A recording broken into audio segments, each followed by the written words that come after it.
అందరికీ నమస్కారం. మీ ఎంబీఆర్. ఇప్పుడు రాజమండ్రి 2027 జూలై నుంచి ఆగస్టు 3 వరకు గోదావరి పుష్కరాలు రాజమండ్రి మీరు నిర్ణయించుకుని వెళదామని మీ అందరికీ స్వాగతం. రాజమండ్రి రావడానికి స్వాగతం. గోదావరిలో స్నానం చేయండి, చక్కగా మీరు పవిత్రంగా మీరు పితృదేవతలకి కార్యక్రమాలు చేసుకోండి, అయితే భక్తిగా దండం పెట్టుకోండి. దానికి రాజమండ్రి ఎప్పుడు వెల్కమ్.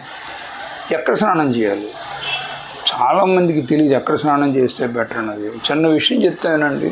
అసలు కోటిలింగాలు, ఒక లింగం తక్కువ ఉండే కోటిలింగాలు అంటే కాశీతో సమానమైన అద్భుతమైన ప్లేస్ ఒకటి ఉంది. దాని తర్వాత పందిరి మహాదేవుడి సత్రం, అక్కడ ఒక ఘాట్ ఉంది. ఆ తర్వాత చింతాలమ్మ ఘాట్ అంటాం, అక్కడ ఒక ఘాట్ ఉంది. ఆ తర్వాత మనం అటు పక్క వెళ్ళిపోతే మార్కండేయ ఘాట్ ఉంది, పద్మావతి ఘాట్ ఉంది, ఇంకో ముందుకెళ్తే ఇంకో ఘాట్ ఉంది. అలా వరుసగా ఘాట్లను ఉన్నాయి.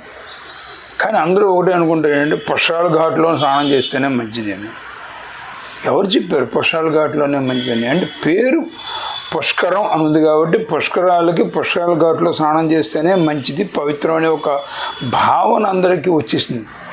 కానీ ఒక విషయం గుర్తుపెట్టుకోండి, పుష్కరాల ఘాటుకి ఒకప్పుడు కోటిలింగాల ఘాట్లో జనం పెరిగిపోతుంటే ఘాటు చిన్నదిగా ఉంది, ఏదైనా వెడల్పు ఘాటు కట్టాలని అప్పటి కమిషనర్స్, అప్పటి పెద్దవాళ్ళు, కలెక్టర్ గారు, ఊరి పెద్దలు, ఎమ్మెల్యేలు, ఎంపీలు అంతా కలిసి డిసిషన్ తీసుకుని కట్టిన ఘాటే పుష్కరాల ఘాటు తప్ప పుష్కరాల ఘాట్లో గుడి కూడా లేదు. అక్కడ ఏమీ లేదు, స్నానం చేయడం తప్ప అక్కడ ఏముంది చెప్పండి.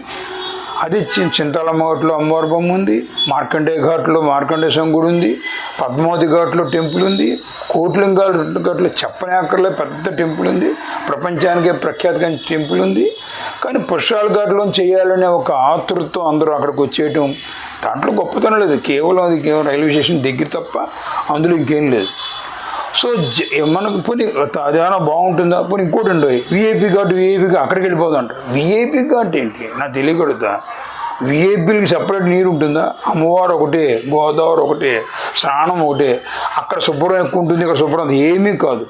రాజమండ్రి కమిషనరు, హెల్త్ ఆఫీసరు, ఊరి పెద్దలు, ఎమ్మెల్యేలు, ఎంపీలు అంతా కలిసి ఒక నిర్ణయం తీసుకుంటారు. గోదావరి ఒడ్డు నుంచి 100 అడుగుల వరకు ముందు లోతు లేకుండా, బురద లేకుండా ఇసుకేస్తారు.